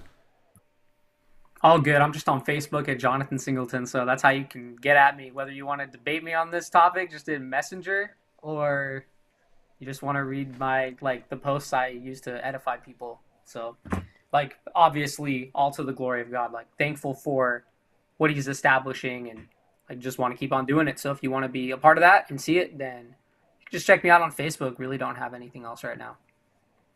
All right, good. All right, guys. All right. I'm going to let you guys go and enjoy the rest of your day over there, Nick, in beautiful Sydney, Australia. And Jonathan, I'm with you on the West Coast, man. So you go ahead and have a blessed one, man. Enjoy the rest of your evening. Enjoy the rest of your day. God bless you guys. I'll talk to you soon. All right. Thanks, Marlon. Bye, guys. Thank you both for being here. Thank you, guys. All right. Cheers, John. You too. All right, good stuff, guys. Another great debate in the book. I pray that you guys out there are blessed by this debate. Eschatology, as I was saying to, I think I was saying to either Nick or Jonathan, one of the two, before the debate started, eschatology could be a very difficult subject matter because there's a lot that go into it, and because there are so many of the positions. Like, you get into some theological positions, maybe one or two positions. And so it's not that difficult, to gather the different perspectives.